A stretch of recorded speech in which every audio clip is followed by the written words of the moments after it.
Hello friends, a very good evening to all of you. Welcome to civil staff. Civil staff के YouTube platform पे आप सभी का बहुत बहुत स्वागत है। मेरा नाम है रोहित और स्टूडेंट्स, आज की हमारी क्लास के अंदर हम डिस्कस करेंगे the daily current affair of today, that is 30th of December 2023। 30 दिसंबर 2023 के महत्वपूर्ण करंट अफेयर्स को हम आज की क्लास के अंदर डिस्कस करने वाले हैं। सो जितने भी स्टूडेंट्स यहाँ पे जुड़े हुए हैं सबको गुड इवनिंग एंड मैं उम्मीद करता हूँ कि मेरी आवाज आप लोगों तक प्रॉपर आ रही होगी और स्क्रीन आप लोगों को विजिबल होगी। आइए बढ़ते हैं क्लास की तरफ और स्टार्ट करते हैं आज का हमारा करंट अफेयर का सेशन।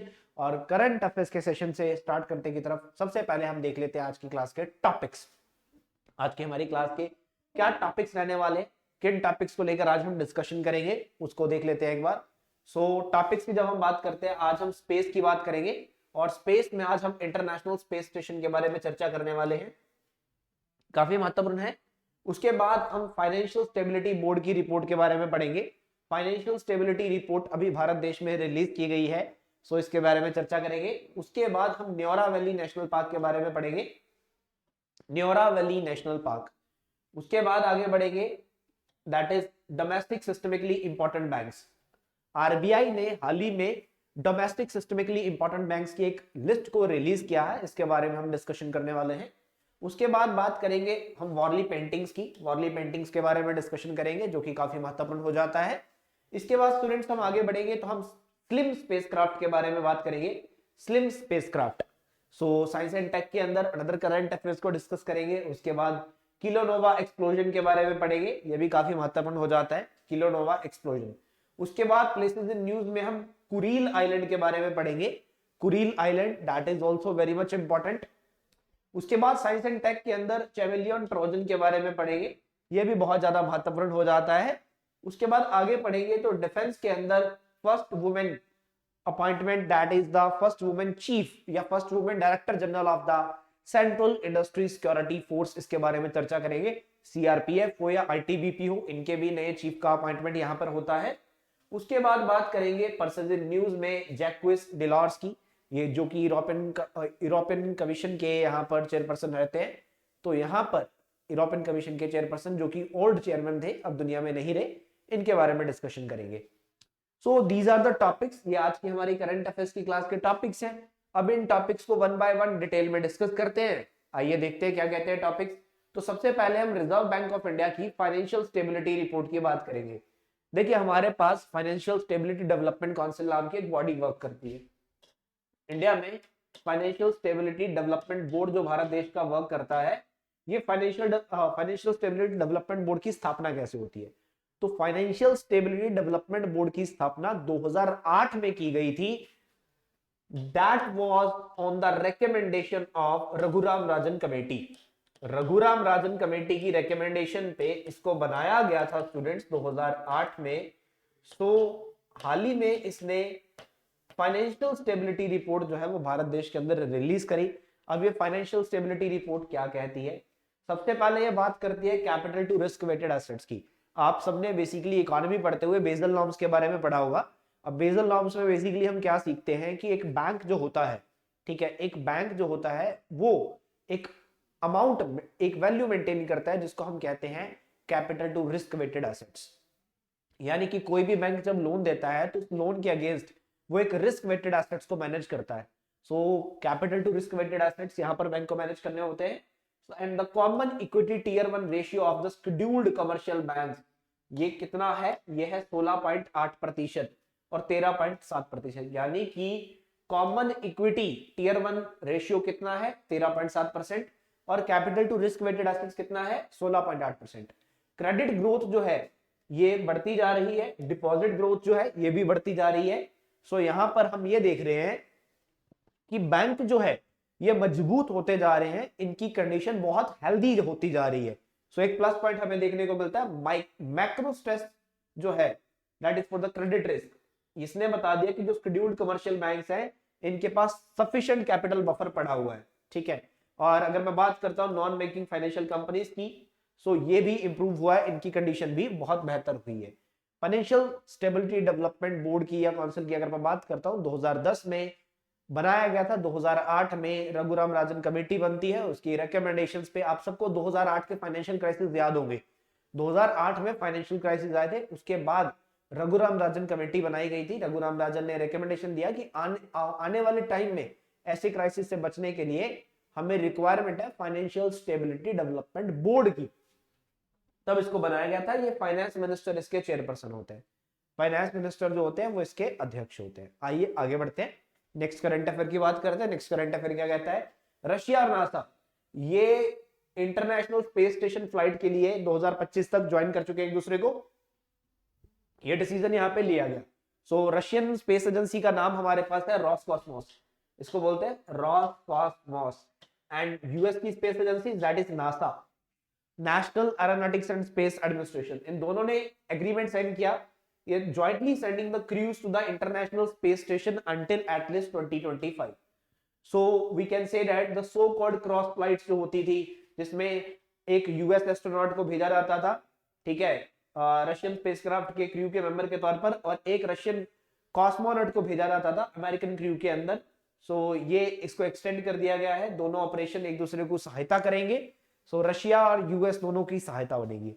और इंटरनेशनल स्पेस स्टेशन जो हमारा है एक लार्ज स्पेसक्राफ्ट है जो कि बेसिकली पृथ्वी के आसपास घूम रहा है, एंड बेसिकली एस्ट्रोनॉट्स और जो हमारे विदेश जाते हैं स्पेस के अंदर उनका घर है ये एक्चुअल में। European Space Agency, United States की US space agency NASA, Japan की स्पेस एजेंसी जाक्सा, कनाडा की स्पेस एजेंसी एंड रशिया की स्पेस एजेंसी, ये सब पार्टनर्स है किसके लिए, इंटरनेशनल स्पेस स्टेशन के अंदर। और ये बेसिकली पीस बाय पीस इसको बेसिकली बनाया गया और इसको ऑर्बिट में बिल्ड किया गया है, काफी इंपॉर्टेंट। पहली बार बेसिकली अगर मैं बात करता हूं, पहला मॉड्यूल जो था इसका नाम था जरिया, ठीक है, मतलब सनराइज, इसको 1998 में लॉन्च किया गया। और इंटरनेशनल स्पेस स्टेशन जो है ये माइक्रो ग्रेविटी को परफॉर्म करता है एंड स्पेस एनवायरनमेंट एक्सपेरिमेंट्स यहाँ पे करने का काम करता है। ये अर्थ के अराउंड ऑर्बिट करता है 400 किलोमीटर, ठीक है, एल्टीट्यूड पे, और इसको सिर्फ 93 मिनट चाहिए होते हैं पूरा सर्कल पूरा करने के लिए ग्लोब के ऊपर। So we can say that the 15.5 orbits per day ये पूरा करता है। सो इंटरनेशनल स्पेस स्टेशन की बात स्टूडेंट्स हम यहाँ पर कर रहे हैं। मैं उम्मीद करता हूं कि आपको ये समझ में आया होगा। अगले करंट अफेयर की तरफ बढ़ते हैं, न्योरा वैली नेशनल पार्क की बात करते हैं। Neora Valley National Park that is in Kalimpong, ये कलीमपोंग में पड़ता है। तो यहाँ पर एक रॉयल बंगाल टाइगर को देखा गया, ठीक है, एक रॉयल बंगाल टाइगर की पिक्चर सामने आती है, आपके सामने है, जो कि ट्रैप कैमरास ने यहाँ पर देखिए, हमने यहाँ पर ना ट्रैप कैमरास फिट किए हुए हैं, तो ट्रैप कैमरास ने ये पिक्चर यहाँ पर ली है। तो ट्रैप कैमरास के चलते हुए पिक्चर आती है न्योरा वैली नेशनल पार्क के अंदर, जो कि दार्जिलिंग वेस्ट बंगाल में है।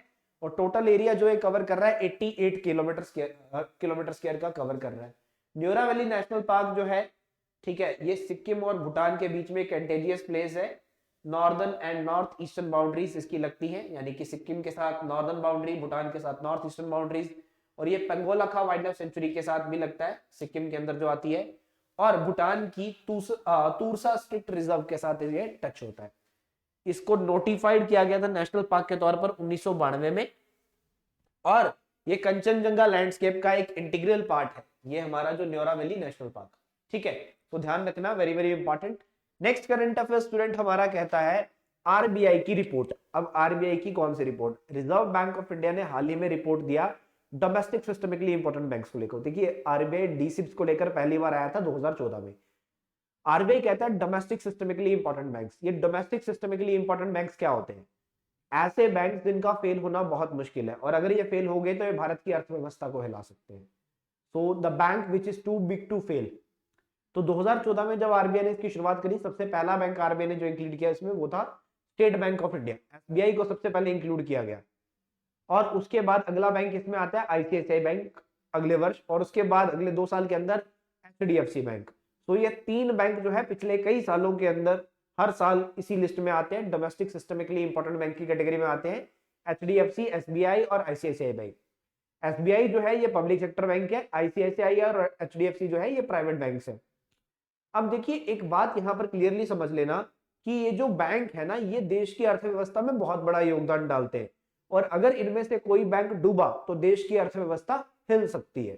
तो इसीलिए आरबीआई कहता है कि these 3 banks are very too big to fail, इनका फेल होना बहुत मुश्किल है, बट अगर ये फेल हुए तो ये पूरी अर्थव्यवस्था को हिला देंगे, ये ध्यान रखना है यहाँ पर, टू बिग टू फेल।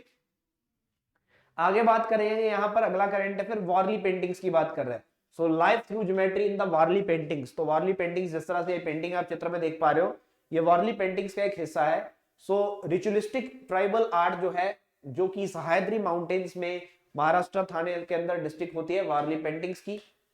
सो इसको अगर हम देखते हैं तो 10वीं शताब्दी एडी के तक इसके ट्रेसेस जो हैं देखे जाते हैं। बट पहला बार इसको डिस्कवर किया गया और अप्रिशिएट किया गया इसके स्टाइल को लेकर। और ये जो आर्ट है ट्रेडिशनली प्रैक्टिस की जाती है वुमेन्स के द्वारा, that is of Warli tribe, जिसको हम बोलते हैं सुवासिनिस। सुवासिनिस, ठीक है, सुवासिनिस। एंड लगन चौक बेसिकली इन्होंने डेकोरेट किया था, वेडिंग स्क्वायर को डेकोरेट करते हैं ये। सो जिव्या सोमा माशे, ये फादर ऑफ वारली आर्ट इनको बोला जाता है। जिव्या सोमा माशे, इनको फादर ऑफ वारली आर्ट बोला जाता है। एंड ये पहले मेल आर्टिस्ट थे जो कि female dominated bastion of the Warli art में एंटर किए थे, जिव्या सौम्या माशे। आगे बात करेंगे जापान का स्लिम मून स्नाइपर लैंडर जो है, ये लुनार ऑर्बिट्स में आया था क्रिसमस के टाइम पे। सो that is very very important, इसको भी ध्यान रखिएगा। जापान का स्लिम, तो जापान का स्लिम, स्लिम मतलब smart lander for the investigating moon. तो ये स्पेसक्राफ्ट जो है ये ऑर्बिट के अंदर एंटर करता है मून के आसपास 1 महीने की जर्नी के बाद। दैट इज द जनवरी 2024 में इसने बेसिकली ये अटेम्प्ट करना था, उससे पहले ये यहाँ पर जर्नी कंप्लीट करके पहुंचा। इसका जो फारदेस्ट पॉइंट है, ठीक है, वो 4000 किलोमीटर का है, और इसका जो क्लोजेस्ट पॉइंट है वो 600 किलोमीटर का है, जिसको मैं पेरिगी भी कहता हूं। और ये बेसिकली अगर इसका अटेम्प्ट जो है सफल हो जाता है तो जापान दुनिया भर में 5वां देश बन जाएगा जिसने robotic craft on the natural satellite के ऊपर सॉफ्ट लैंड कर दिया। सो इंडिया ने भी किया था, चंद्रयान 3 मिशन को लॉन्च किया था, उसी तरह से जापान उसके बाद 5वां कंट्री बन जाएगा ऐसा करने वाला। स्लिम जो है ये एक स्पेसक्राफ्ट है जिसको जापान एरोस्पेस एक्सप्लोरेशन एजेंसी ने बनाया है, जैक्सा, जो कि जापान गवर्नमेंट की स्पेस एजेंसी है। इसका जो वेट था 590 किलो था जब इसको लॉन्च किया गया था, और इसको क्रिज्म एक्सरिज्म के साथ लॉन्च किया गया था, जो कि एक्सरे स्पेस टेलीस्कोप है H2A रॉकेट के साथ। X ray imaging and spectroscopy mission जो है एक ज्वाइंट मिशन है जाक्सा और नासा का। सो यूरोपियन स्पेस एजेंसी और कैनेडियन स्पेस एजेंसी भी यहां पर अपना कंट्रीब्यूशन दे रहे हैं। सो एक्सरेज जो आते हैं that is from deep space, and इनको आइडेंटिफाई करना है देयर वेवलेंथ्स एंड प्रिसीजंस, इन सबको देखने के लिए ऐसा किया जा रहा है। क्लियर, चलिए ध्यान रखिएगा, काफी इंपॉर्टेंट। आगे बात करेंगे किलोनोवा एक्सप्लोजन्स की, that is from the neutron star. So earth जो है किस तरह से यहाँ पर गोल्ड की तरफ बढ़ी आगे। सो यहाँ पर अर्थ में गोल्ड किस तरह से है, न्यूट्रॉन स्टार को लेकर यहाँ पर एक्सप्लोजन ने बताया गया। सो एक इंटरनेशनल टीम ऑफ रिसर्चर्स ने डेवलप किया एक मेथड ऑफ मॉडल, सो जिसने क्या दिया, किलोनोवा एक्सप्लोजन को देखा from the explosive merger of the 2 orbiting neutron stars. Neutron stars जो होते हैं ये एस्ट्रोफिजिकल ऑब्जेक्ट्स होते हैं जो कि end of a massive star के तहत फॉर्म किए जाते हैं। समटाइम्स न्यूट्रॉन स्टार जो होते हैं ईच अदर को ही ऑर्बिट करते रहते हैं बाइनरी सिस्टम के अंदर, और ये जो सिस्टम्स होते हैं ये अपनी एनर्जी को लॉस कर देते हैं ग्रेविटेशनल वेव्स को एमिट करने के बाद। सो उसके बाद ये कोलाइड हो जाते हैं और मर्ज हो जाते हैं। सो ये आपको ध्यान में रखना है, काफी इंपॉर्टेंट है। उसके बाद आगे बढ़ेंगे, बात करेंगे अर्थक्वेक ऑफ द मैग्नीट्यूड 6.3। सो ये जापान के कुरील आइलैंड में देखा गया। जापान के कुरील आइलैंड में एक अर्थक्वेक देखा गया, that was very very important. Kuril island की बात करता हूं तो ये रशिया और जापान के बीच में एक डिस्प्यूटेड एरिया है, ध्यान रखना। ये जापानीज आइलैंड ऑफ होक्काइडो से लेके साउदर्न टिप ऑफ रशिया के कामचाटका पेनिनसुला तक आते हैं, जो कि ओखोत्सक सी को नॉर्थ पैसिफिक ओशन से अलग करते हैं। ये पैसिफिक रिंग ऑफ फायर पे मौजूद है और एटलीस्ट 100 वॉल्केनोज यहाँ पर अभी आपको दिखाई दे जाएंगे, जिसमें से 35 अभी भी एक्टिव है। सो ये जापान और रशिया के बीच का एक डिस्प्यूटेड एरिया। चलिए आगे बढ़ेंगे स्टूडेंट्स, आगे बात करते हैं एक मालवेयर की। तो एक नया एंड्रॉइड मालवेयर यहाँ पर आता है जो कि आपके पासवर्ड्स को भी क्रैक कर देगा, ठीक है। ये फिंगरप्रिंट और फेस अनलॉक को डिसेबल कर देता है। सो that is a very good threat, बहुत बड़ा थ्रेट है ये। यानी कि एंड्रॉइड फोन अगर आप यूज कर रहे हैं तो आपके लिए जो पासवर्ड लगा रखा है अपने फोन के लिए, उस पासवर्ड को भी उड़ाया जा सकता है। इसको बोला गया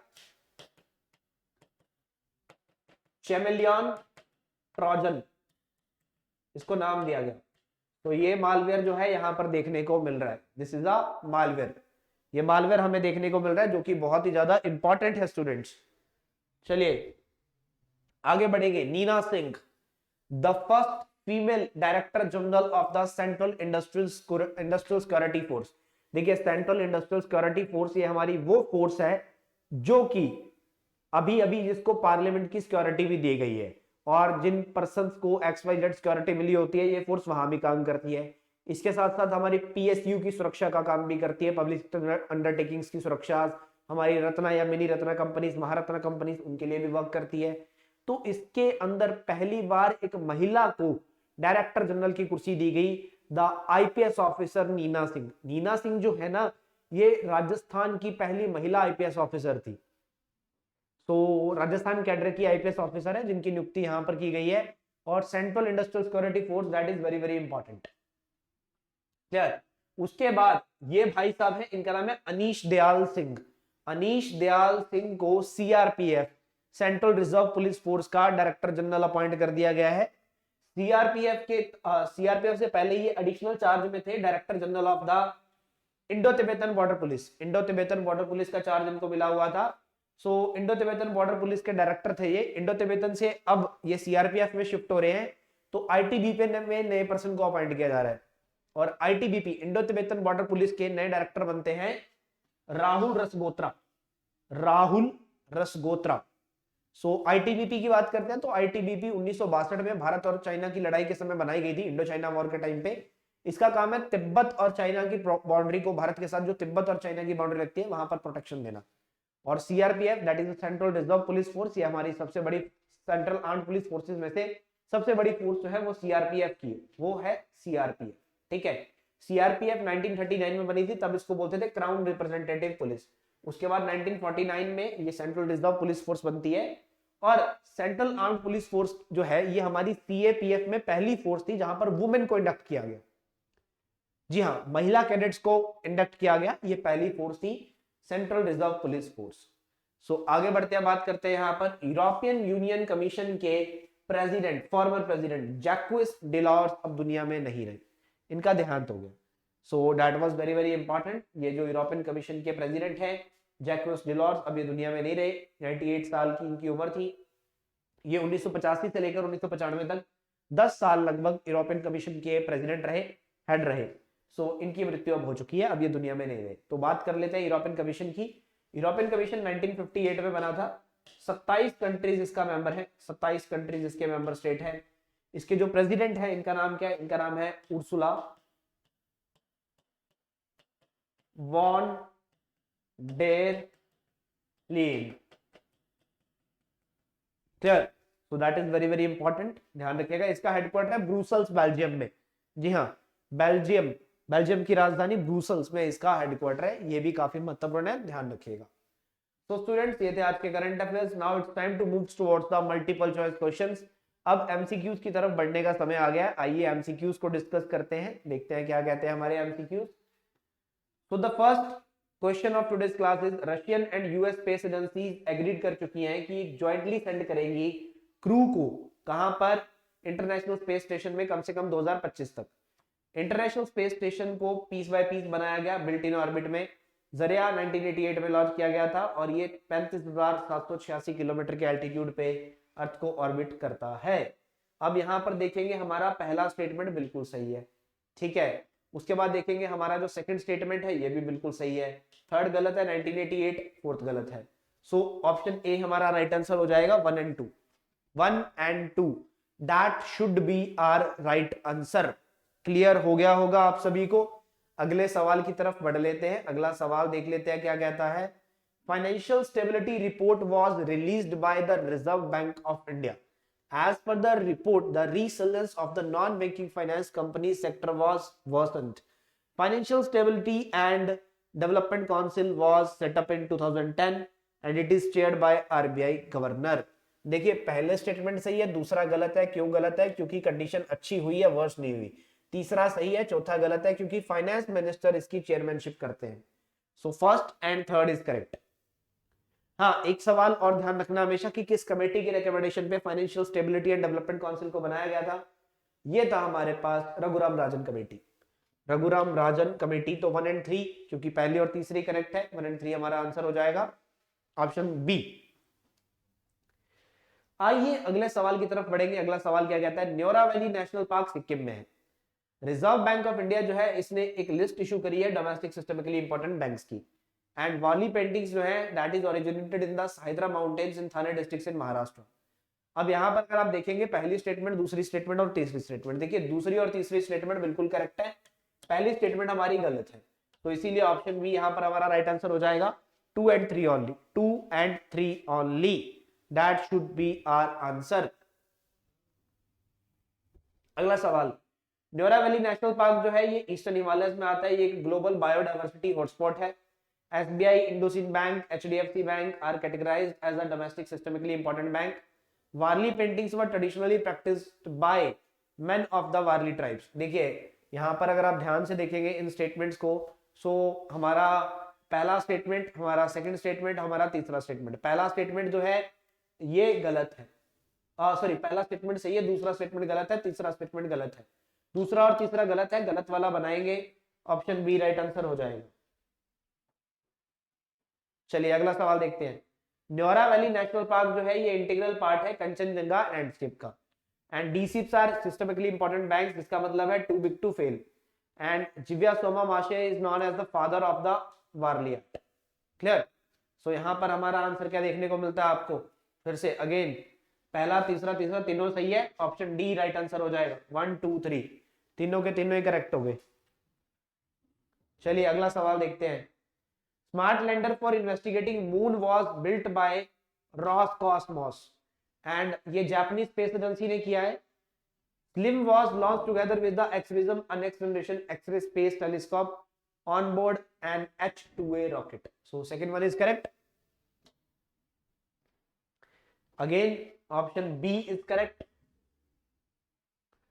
clear? Again option B is correct. आइए अगला सवाल देखते हैं क्या कहता है। Neutron stars are the super dense astrophysical objects formed at the beginning of a massive star life in a supernova explosion. High energy collision between the neutron star led to the formation of heavy elements like gold. अब पहला statement गलत था, दूसरा correct है, but हम incorrect वाला answer करेंगे तो ऑप्शन ए हमारा राइट आंसर हो जाएगा, ऑप्शन ए।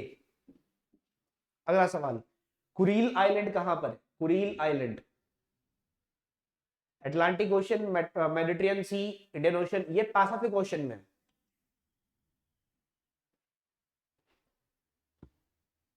हाँ जी, चमेलॉन ट्रोजन, ये क्या है, किस चीज का टाइप है?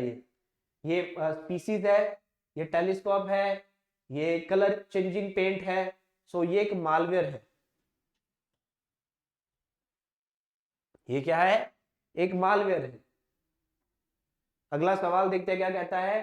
First women director general of CISF, CISF के पहले महिला डायरेक्टर जनरल का नाम बताना है।